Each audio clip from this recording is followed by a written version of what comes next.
ദൈവത്തിന്റെ പരിശുദ്ധാത്മാവിന്റെ ഹൃദയത്തിൽ പ്രേരണ നൽകിയ ഒരു ഭാഗം, ഒരു വാക്യം ഇപ്പോൾ ഇവിടെ വായിക്കുവാൻ താല്പര്യപ്പെടുന്നു. അപ്പോസ്തല പ്രവൃത്തി 1-ാം അധ്യായം അതിന്റെ 2ഉം 3ഉം വാക്യങ്ങളാണ്. ഒന്ന് വായിച്ച് സഹായിക്കാം. അനുഭവിച്ച ശേഷം 40 നാളോളം അവർക്ക് പ്രത്യക്ഷനായി ദൈവരാജ്യം സംബന്ധിച്ച കാര്യങ്ങൾ പറഞ്ഞുകൊണ്ട് താൻ ജീവിച്ചിരിക്കുന്നു എന്ന് അനേകം ദൃഷ്ടാന്തങ്ങൾ അവർക്ക് കാണിച്ചു കൊടുത്തു. ഹല്ലേലൂയ. ഒന്നുകൂടെ വായിച്ചു തുടങ്ങി. അവൻ കഷ്ടം അനുഭവിച്ച ശേഷം 40 നാളോളം അവൻ കഷ്ടം അനുഭവിച്ച ശേഷം 40 നാളോളം അവർക്ക് പ്രത്യക്ഷനായി ദൈവരാജ്യം സംബന്ധിച്ച കാര്യങ്ങൾ പറഞ്ഞുകൊണ്ട് താൻ ജീവിച്ചിരിക്കുന്നു, ദൈവരാജ്യം സംബന്ധിച്ച കാര്യങ്ങൾ പറഞ്ഞുകൊണ്ട് താൻ ജീവിച്ചിരിക്കുന്നു എന്ന് അനേകം ദൃഷ്ടാന്തങ്ങളാൽ അവർക്ക് കാണിച്ചു കൊടുത്തു, ഉറപ്പ് കൊടുത്തു. ഒരു വാക്ക് പ്രാർത്ഥിക്കാം. സ്വർഗത്തിലെ ഞങ്ങളുടെ ജീവന്റെ പിതാവേ, അവിടുത്തെ വലിയ സാന്നിധ്യം ആജ്ഞപ്രകാരം അടിയുടെ മധ്യമുള്ളതുകൊണ്ട് സ്തോത്രം ചെയ്യുന്നു. ഈ തിരുവചനം ജീവനും ചൈതന്യമുള്ളതാണല്ലോ. അവിടുന്ന് അടികളോട് ഇടപെടണമേ, അടിയനോട് കരുണ കാണിക്കണമേ, ജനത്തെ ആശീർവദിക്കണം. യേശു ക്രിസ്തുവിൻ നാമത്തിൽ തന്നെ ആമേൻ. ഹല്ലേലൂയ. ദൈവകൃപയാൽ ദൈവം നൽകിയ കൃപയ്ക്കൊത്തവണ്ണം വെളിപ്പാടിനൊത്തവണ്ണം ബൈബിളിലെ പ്രവചന വിഷയങ്ങളുടെ ആധികാരികമായ ചില ഗ്രന്ഥങ്ങൾ എഴുതുവാൻ കർത്താവ് സഹായിച്ചു. ഏറെ വർഷങ്ങൾക്ക് മുമ്പ് അത് ആരംഭിച്ചതും പല എഡിഷനിൽ പുറത്തിറക്കി. ആ പുസ്തകം ഇപ്പോൾ നിലവിലില്ല. അങ്ങനെ ഒരു ശുശ്രൂഷ. മറ്റൊന്ന് ദൈവജനം പഠിപ്പിക്കുക എന്നുള്ള ഒരു ശുശ്രൂഷ, സഭാ ശുശ്രൂഷ. ചില സഭകളിൽ ശുശ്രൂഷിച്ചു, അത് വിടണമെന്ന് കർത്താവ് പറഞ്ഞപ്പോൾ സഭാ ശുശ്രൂഷ വിട്ടു. ഇപ്പോൾ പൊതുവുള്ള ചില പ്രവർത്തനങ്ങൾ ചെയ്തുകൊണ്ടേയിരിക്കുന്നു. കർത്താവ് സഹായിക്കട്ടെ. ഇപ്പോൾ വായിച്ചതായ വേദഭാഗം നമുക്ക് വളരെ പരിചയമുണ്ട് എന്ന് ഞാൻ വിശ്വസിക്കുകയാണ്. സ്തോത്രം. കർത്താവ് കഷ്ടം അനുഭവിച്ച ശേഷം എന്നാണ് അവിടെ വായിച്ചു തുടങ്ങിയത്.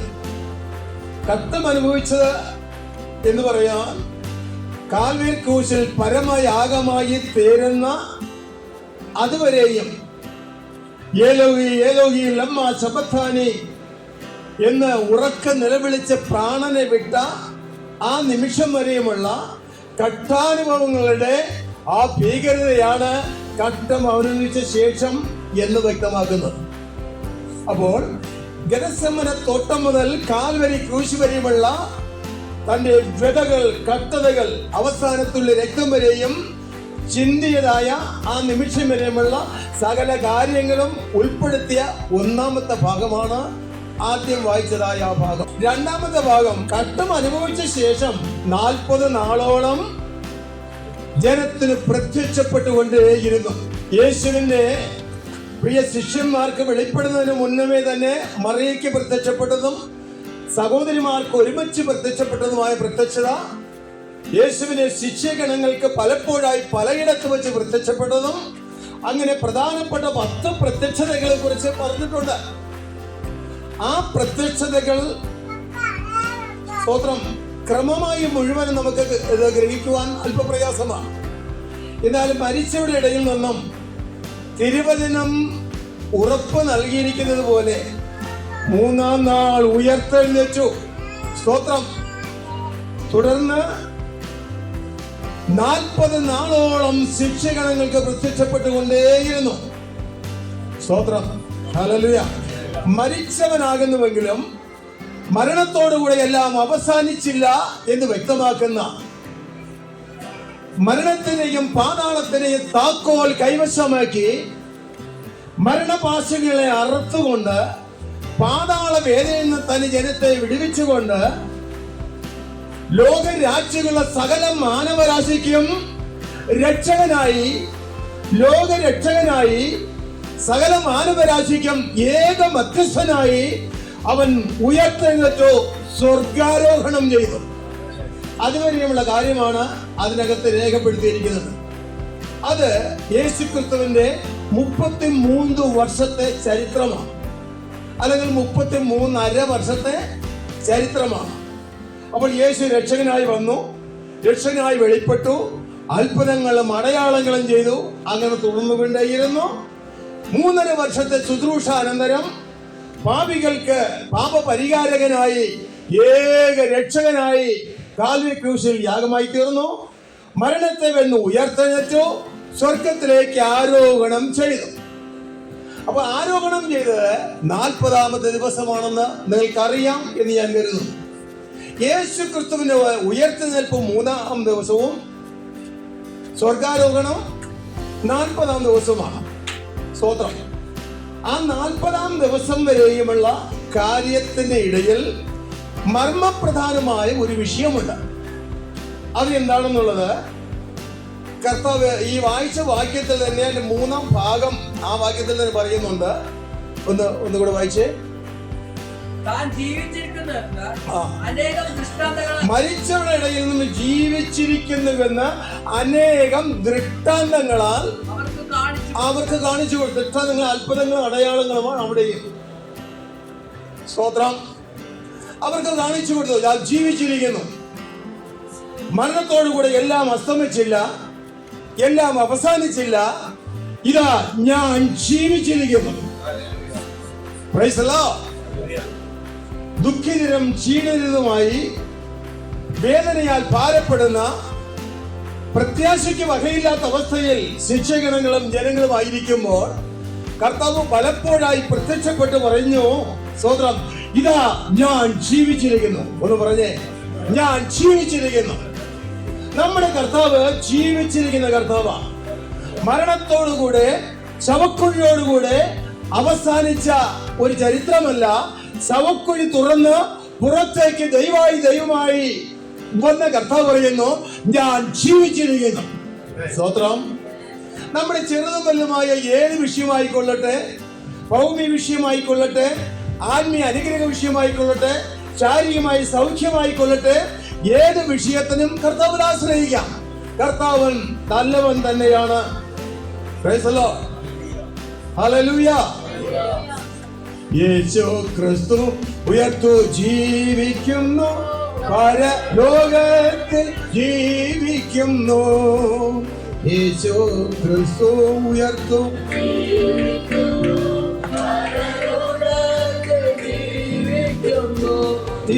ലോകത്തിൽ മാറി വേഗം വരും രാജരാജേന വാഴിടുവാൻ. ഹല്ലേലൂയ, ജയം ഹല്ലേലൂയ, യേശു കർത്താവ് ജീവിക്കുന്നു. ഹല്ലേലൂയ, ജയം ഹല്ലേലൂയ, യേശു കർത്താവ് ജീവിക്കുന്നു. കരങ്ങൾ ഉയർത്തി ദൈവത്തിന് സ്തോത്രം ചെയ്ത് ഹല്ലേലൂയ. കർത്താവ് ജീവിക്കുന്നു. എവിടെ ജീവിക്കുന്നു? പിതാവായ ദൈവത്തിന്റെ മഹിമയുടെ വലത്തുഭാഗത്ത് എല്ലാറ്റിന്റെയും ഉടയവനായി, എല്ലാറ്റിന്റെയും കാരണബോധനായി, രാജാതി രാജാവും കർത്താതി കർത്താവുമായി അവൻ ജീവിക്കുകയാണ്. എന്ന് പറയുമ്പോൾ അതൊരു അതിശയോക്തി പോലെ, ഒരു കഥ പോലെ തോന്നിയേക്കാം. ചില കാര്യങ്ങൾ അല്പസമയം ഉള്ളത് കൊണ്ട് വിശദീകരിക്കുവാൻ ആഗ്രഹിക്കുന്നു. കർത്താവ് ആ വായിച്ച വാക്യത്തിന്റെ 3-ാമത്തെ ഭാഗത്തിൽ ഇപ്രകാരം പറഞ്ഞു, ഞാൻ ജീവിച്ചിരിക്കുന്നു എന്ന് പറഞ്ഞുകൊണ്ട് അടുത്ത എന്താ ഉപദേശിച്ചത്? പിന്നെ അങ്ങനെ അവരുമായി കൂടിയിരിക്കുമ്പോൾ അവരോട്, നിങ്ങൾ യെരൂശലേമിൽ നിന്ന് വാങ്ങിപ്പോകാതെ എന്നോട് കേട്ട പിതാവിന്റെ വാഗ്ദത്തത്തിനായി കാത്തിരിക്കണം. യോഹന്നാൻ വെള്ളം കൊണ്ട് സ്നാനം കഴിപ്പിച്ചു, നിങ്ങൾക്കോ ഇനി ഏറെ നാൾ കഴിയും മുമ്പേ. ആ 2-ാം വാക്യത്തിന്റെ മധ്യഭാഗം നോക്കിയേ. 40 നാളോളം അവർക്ക് പ്രത്യക്ഷനായി ദൈവരാജ്യം സംബന്ധിച്ച കാര്യങ്ങൾ പറഞ്ഞുകൊണ്ട്. എന്താണ് ഈ ദൈവരാജ്യം? ഈ വാക്യത്തിൽ ഏറ്റവും പ്രധാനപ്പെട്ട കാതലായ മാർമികമായ വിഷയം ദൈവരാജ്യം എന്നുള്ളതാണ്. പറഞ്ഞാട്ട് ദൈവരാജ്യം. ദൈവരാജ്യം എന്ന് പറഞ്ഞാൽ എന്താണ്? ഈ ദൈവരാജ്യം എന്ന് പറയുന്നത്, നമ്മൾ ഇതുപോലെ ആത്മീയമായ കൂട്ടായ്മയിൽ ഒരുമിച്ച് കൂടുന്നു, കൈയടിച്ച് ആരാധിക്കുന്നു, കൃപയിൽ ജ്വലിച്ച് ആരാധിക്കുന്നു, രോഗശാന്തി ഉണ്ടാകുന്നു, അത്ഭുതങ്ങളും അടയാളങ്ങളും ഉണ്ടാകുന്നു, വിവിധ വീര്യപ്രവർത്തനങ്ങളുടെ ശുശ്രൂഷകൾ നടക്കുന്നു, കൃപാവരങ്ങൾ ജ്വലിപ്പിക്കുന്നു. ഇതെല്ലാം ആത്മരാജ്യത്തിന്റെ ആത്മീയ അനുഭവങ്ങളാണ്. എന്നൂടെ പറഞ്ഞാൽ ദൈവരാജ്യത്തിന്റെ ആത്മീയ അനുഭവങ്ങളാണ്. അതുകൊണ്ട് ദൈവരാജ്യം നമ്മുടെ മധ്യേ, യേശു നമ്മുടെ മധ്യേ എന്ന് പറഞ്ഞാൽ, ദൈവരാജ്യം എന്ന് പറഞ്ഞാൽ ഇതെല്ലാം ആത്മീയ അർത്ഥങ്ങൾ മാത്രമാണ്, അക്ഷരികമായ ഒരു ദൈവരാജ്യമല്ല. മനസ്സിലാക്കുന്നുണ്ടോ? ദൈവരാജ്യം ഭക്ഷണവുമല്ല, പാനീയവുമല്ല, പിന്നെ പരിശുദ്ധാത്മാവിൽ സന്തോഷമാകുന്നു എന്നൊക്കെ നമ്മൾ വായിച്ചിട്ടില്ലേ? ദൈവരാജ്യം നിങ്ങളുടെ ഇടയിൽ ഉണ്ടല്ലോ എന്ന് പറയുമ്പോൾ അതേത് രാജ്യമാണ്? എന്താണ് നമുക്ക് വിശ്വസിക്കുവാനുള്ളത്? പ്രിയമുള്ളവരെ, ദൈവരാജ്യം എന്നവിടെ ഉദ്ദേശിക്കുന്നത് ഭാവിയിൽ വെളിപ്പെടുവാനുള്ള ഒരു വാഗ്ദത്ത രാജ്യമാണ്. ഈ ഭൂമിയിൽ ഭൂരാജ്യങ്ങൾ എണ്ണപ്പെട്ട സ്ഥിരീകരിച്ച രാജ്യങ്ങൾ 195 രാജ്യങ്ങളാണ്. എന്നാൽ ഗ്രാമാന്തരങ്ങൾ എന്ന് പറയത്തക്കവണ്ണം ഒരു രാജ്യത്തിന്റെ സ്വഭാവം എന്ന് പറയുന്നത് പല കാര്യങ്ങളുണ്ട്. ആ സ്വഭാവത്തിൽ വരാത്ത മറ്റു പല കൊച്ചു കൊച്ചു രാജ്യങ്ങൾ വേറെ കിടപ്പുണ്ട്. 195 രാജ്യങ്ങൾ ഉൾപ്പെടുത്തിയിട്ടില്ല. ഞാൻ പറയുന്നത് ഇന്നത്തെ നിലവാരം അനുസരിച്ച് 195 രാജ്യങ്ങൾക്കും രാജാതിരാജാവായി ഭരിക്കുവാനുള്ള ഒരു ചക്രവർത്തി ഈ ഭൂമിയിൽ വെളിപ്പെടുവാൻ പോകുന്നു. രാജാക്കന്മാരുടെ ഭരണം മുൻകാലങ്ങൾ ഉണ്ടായിരുന്നു, അത് മാറിപ്പോയി. ലോകരാജ്യങ്ങൾക്കൊക്കെയും രാജാക്കന്മാരായിരുന്നു. BC 606 മുതൽ നെബൂഖദ്നേസർ രാജാവിന്റെ രാജഭരണം തുടങ്ങി. അത് ആ ബാബേൽ സാമ്രാജ്യം മേദ്യ-പേർഷ്യ സാമ്രാജ്യത്തിന് വഴിമാറിക്കൊടുത്തു. കുറെ കാലം കഴിഞ്ഞപ്പോൾ അത് ഗ്രീസ് സാമ്രാജ്യത്തിന് വഴിമാറിക്കൊടുത്തു. വീണ്ടും അത് റോമ സാമ്രാജ്യത്തിന് വഴിമാറിക്കൊടുത്തു. ഇന്ന് ലോകഭരണം മൊത്തത്തിൽ എടുത്തു പറഞ്ഞാൽ അത് ഇരുമ്പും കളിമണ്ണും ചേർന്നതായ ഒരു ജനാധിപത്യ ഭരണമാണ്. ഒട്ടും ഉറപ്പുള്ളതും ഒട്ടും ഉറപ്പില്ലാത്തതുമായ, ആടി ഉലഞ്ഞു നിൽക്കുന്ന, ഏത് സമയവും കസേരയിലിരിക്കുകയും അപ്പോൾ തന്നെ വീട്ടിലും കഴിയാവുന്ന ഒരു സാഹചര്യത്തിൽ ഒരു ഭരണാധികാരിക്കും ഉറപ്പില്ല. അമേരിക്കൻ പ്രസിഡന്റായിരിക്കുന്ന ട്രംപ് തുടങ്ങി നമ്മുടെ ഇന്ത്യ രാജ്യത്തിന്റെ പ്രൈം മിനിസ്റ്റർ ആയിരിക്കുന്ന മോദിക്ക് വരെ ഒരു വിധത്തിൽ പറഞ്ഞാൽ ഒരു ഉറപ്പില്ല.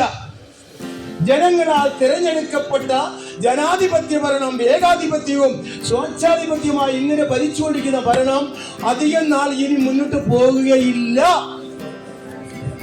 രാജാക്കന്മാരുടെ ഭരണമായിരുന്നു 200-250 വർഷങ്ങൾക്ക് മുമ്പ് നമ്മുടെ ഇന്ത്യയിൽ അല്ലെങ്കിൽ കേരളത്തിലെ മുഖ്യമന്ത്രി എന്ന് പറയുന്നത് കേരളത്തിലെ രാജാവാണ്. കേരളത്തിലെ വകുപ്പ് മന്ത്രിമാരെന്ന് പറയുന്നത് വകുപ്പ് രാജാക്കന്മാരാണ്. പറഞ്ഞു മനസ്സിലായോ?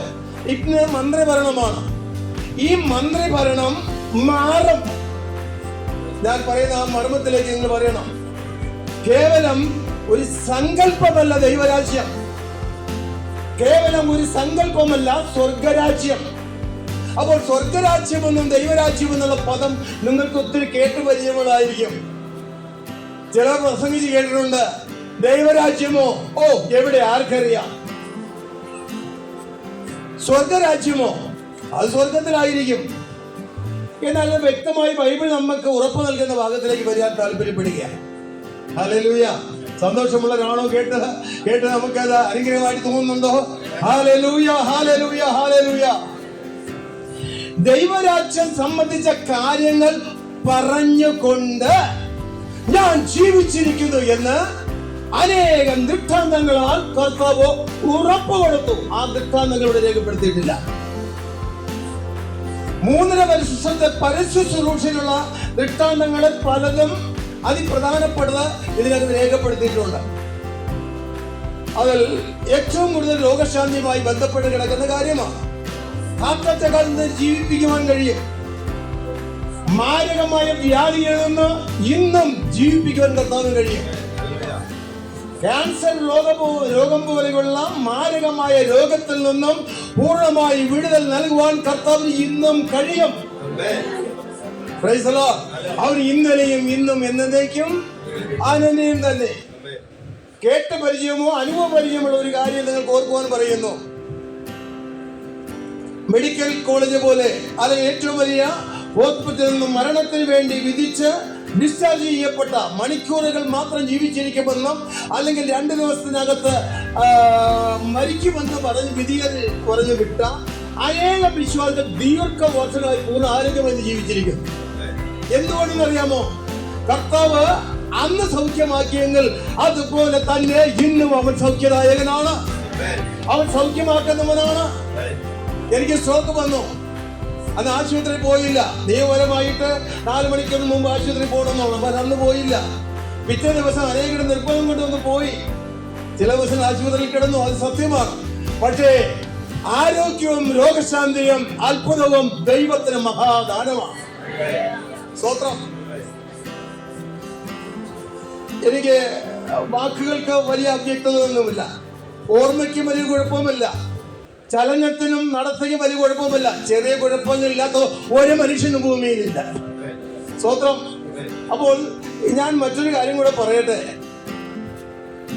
മരണഭീതി സകല മനുഷ്യർക്കുമുണ്ട്. ഇല്ല എന്ന് പറഞ്ഞാൽ അവർക്കായിരിക്കും ഏറ്റവും കൂടുതലുള്ളത്.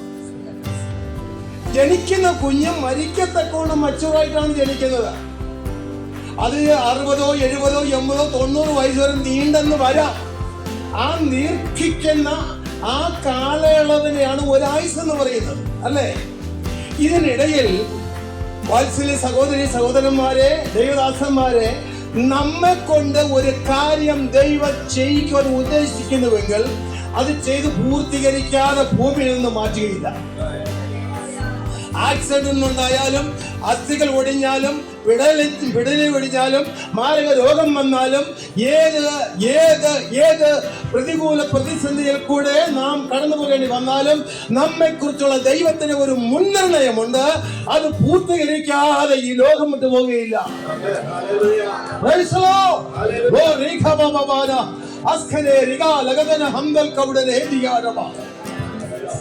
വെളിപ്പാട് പുസ്തകം 11-ാം അധ്യായത്തിൽ 2 അഭിഷേകന്മാരെ കുറിച്ച് പറയുന്നുണ്ട്, 2 സാക്ഷികളെ കുറിച്ച്.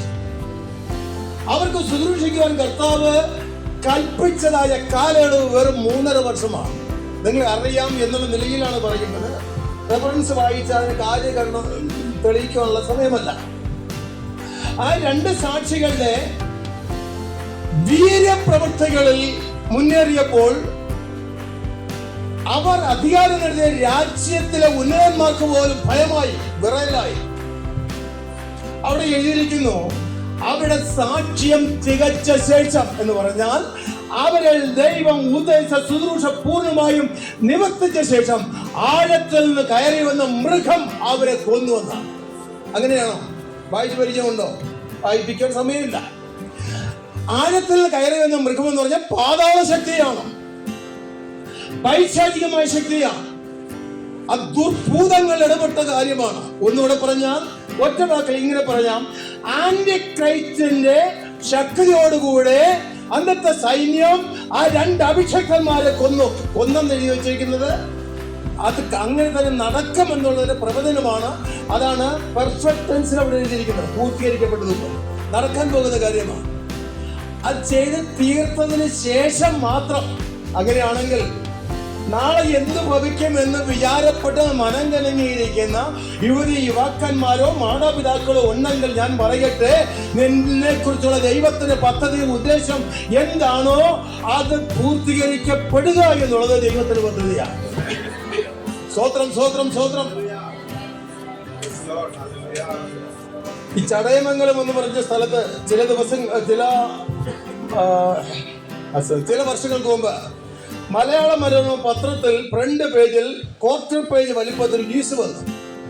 അതിങ്ങനെയാണ്, അങ്ങനെ ലാസറും യാത്രയായി. എങ്ങനെയാണെന്നുള്ളത് അവിടെ വിശദീകരിച്ചിട്ടുണ്ട്. 60-ാമത്തെ വയസ്സിൽ ഭാര്യ മരിച്ചു. അപ്പോൾ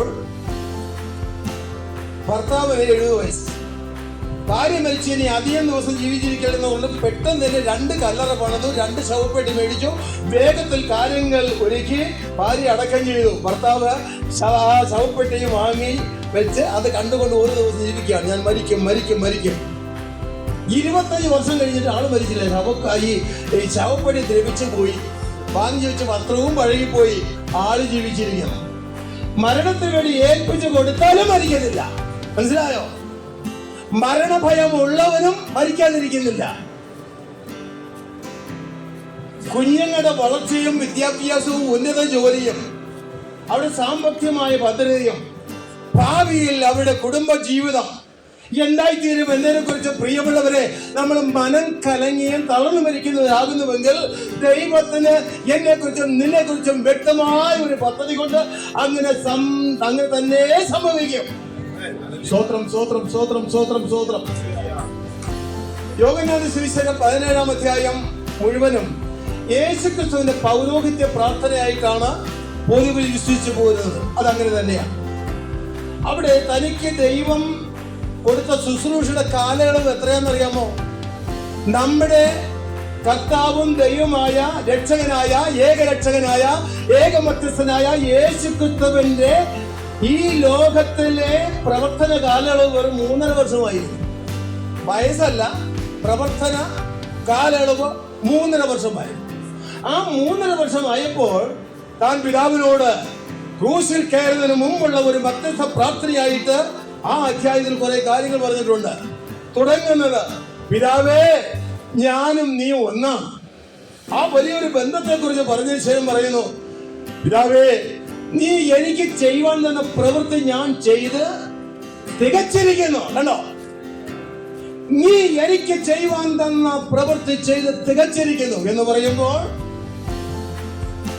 ഇസ്രായേലിനെ കേന്ദ്രീകരിച്ചുള്ള രാജാക്കന്മാരും അധികാരികളും സൈനികങ്ങളും എപ്പോഴും യേശുവിനെ കൊല്ലുവാൻ ശ്രമിച്ചു എന്നുള്ളത് 100% വ്യക്തമായിട്ട് ബൈബിൾ രേഖപ്പെടുത്തിയിട്ടുണ്ട്.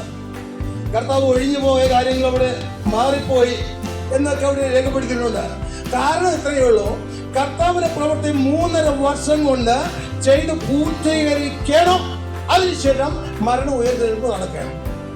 അവിടെ അവസാന നിമിഷം പ്രാർത്ഥിക്കുന്നു, പിതാവേ നീ എനിക്ക് ചെയ്യുവാൻ തന്ന പ്രവൃത്തി ചെയ്ത് തികച്ചിരിക്കുന്നു. ഇനി എന്നെ നിന്റെ അടുക്കൽ മഹത്വപ്പെടുത്തണമേ. ആദിയിൽ നിന്റെ അടുക്കൽ ഉണ്ടായിരുന്ന മഹത്വത്തിൽ, ആ തേജസ്സിൽ, ആ ദിവ്യത്വത്തിൽ, ആ മഹത്വത്തിൽ എന്നെ മഹത്വപ്പെടുത്തണമെന്നാ താൻ പ്രാർത്ഥിച്ചത്. അതങ്ങനെ തന്നെ സംഭവിച്ചതെന്നുള്ളത് പറയാം. കർത്താവിന് സ്തോത്രം. അപ്പോൾ നമ്മൾ അപ്പോസ്തലപ്രവൃത്തി 1-ാം അധ്യായത്തിന്റെ 2-ാം വാക്യം വായിച്ചതിന്റെ ആ തുടർച്ചയായിട്ടുള്ള ചില കാര്യങ്ങൾ കൂടെ ഒന്ന് പറയട്ടെ. ദൈവരാജ്യ സംബന്ധമായ കാര്യങ്ങൾ പറഞ്ഞുകൊണ്ട് ഞാൻ ജീവിച്ചിരിക്കുന്നു എന്ന് പറഞ്ഞാൽ, ഒരു രാജ്യത്തിന്റെ രാജാവാകട്ടെ, പ്രധാനമന്ത്രിയാകട്ടെ, ആ രാജ്യത്തിന്റെ അധികാരിയായി വാഴുമെന്ന് പറഞ്ഞാൽ ഒരു വ്യക്തിയുടെ വാക്ക് അധികാരത്തിൽ ഏറുന്നതിന് മുമ്പ് അത് പറഞ്ഞാൽ ആർക്കും വിശ്വസിക്കാൻ കഴിയില്ല. ചിലപ്പോൾ ആയിത്തീരും, പരാജയപ്പെട്ടെന്ന് വരാം. എന്നാൽ ഇവിടെ കർത്താവ് പറഞ്ഞത്, സ്തോത്രം, ദൈവരാജ്യ സംബന്ധമായ കാര്യങ്ങൾ പറഞ്ഞ് ജനത്തെ ഉറപ്പിച്ചു. താൻ ഈ മരിച്ചു കഴിഞ്ഞ 40-ാമത്തെ ദിവസം അഥവാ 40 ദിവസത്തോളം അനേകർ പറഞ്ഞ് ഉറപ്പിക്കുമ്പോൾ തന്നെ അതേ കാര്യം തന്നെയാണ് തന്റെ ആദ്യ 3.5 വർഷത്തെ ശുശ്രൂഷയിൽ ഉണ്ടായിരുന്നത്. ഓർക്കുക, കർത്താവിന് മഹത്വം. എന്നാൽ ഈ അപ്പോസ്തല പ്രവൃത്തിയിൽ 1-ാം അധ്യായത്തിന്റെ 6-ാം വാക്യം വായിക്കുന്നു, ഒരുമിച്ച് കൂടിയിരുന്നപ്പോൾ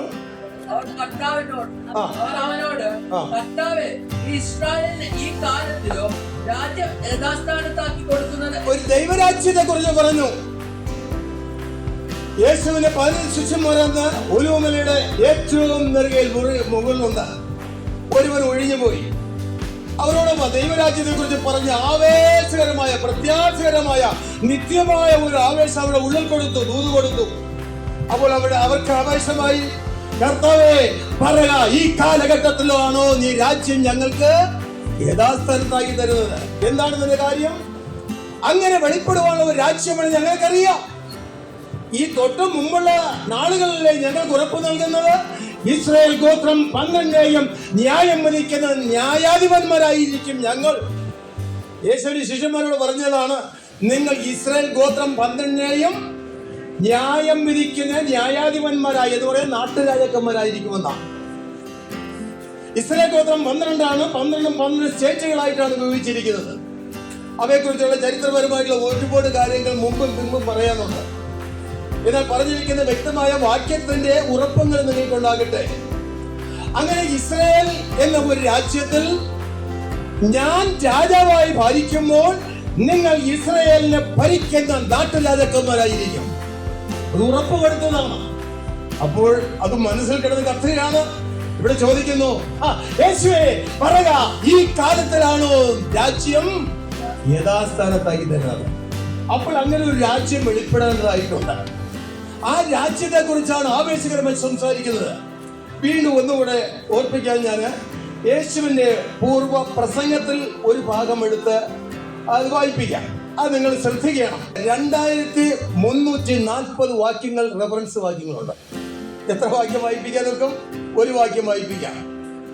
മത്തായി സുവിശേഷം 9-ാം അധ്യായം 35-ാമത്തെ വാക്യം. യേശു പട്ടണം തോറും ഗ്രാമം തോറും സഞ്ചരിച്ച് അവരുടെ പള്ളികളിൽ ഉപദേശിച്ച് രാജ്യത്തിന്റെ സുവിശേഷം പ്രസംഗിക്കുകയും സകലവിധ ദീനവും വ്യാധിയും സൗഖ്യമാക്കുകയും ചെയ്തു. ഹല്ലേലൂയ. സഹോദരന്മാർ, ഒരാൾ ഉറക്കെന്ന് വായിച്ചേ. യേശു പട്ടണം തോറും ഗ്രാമം തോറും സഞ്ചരിച്ച്. ഇസ്രായേൽ പട്ടണങ്ങളെ കുറിച്ചാണ് പറയുന്നത്. യേശു പട്ടണങ്ങൾ തോറും ഗ്രാമങ്ങൾ തോറും സഞ്ചരിച്ചു.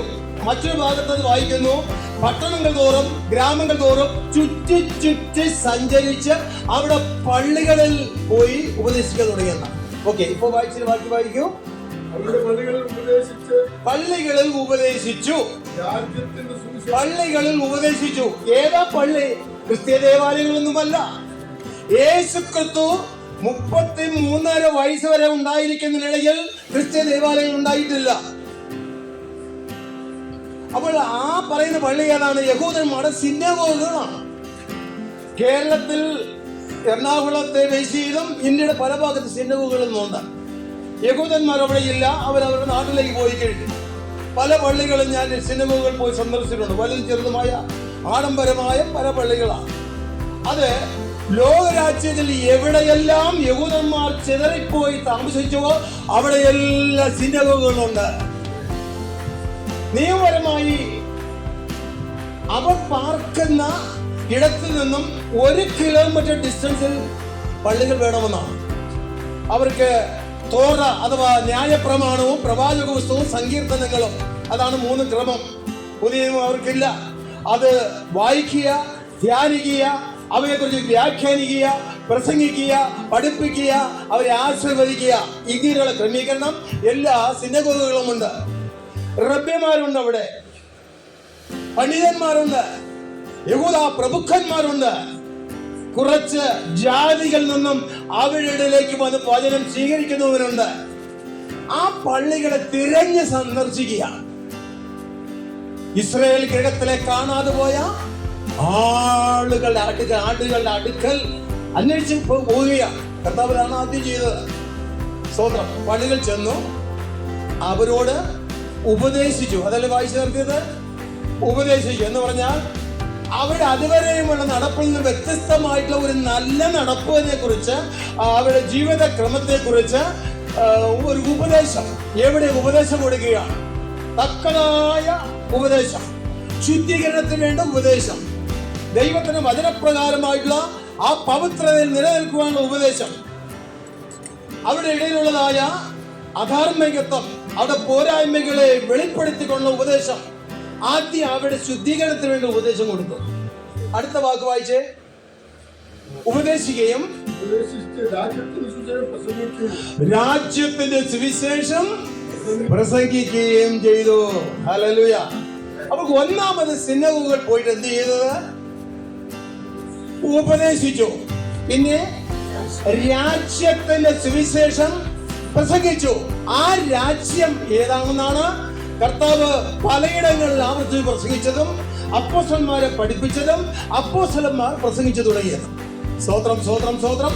ഉപദേശിച്ചു, രാജ്യത്തിന്റെ സുവിശേഷം പ്രസംഗിച്ചു. പിന്നെ എന്ത് ചെയ്തു?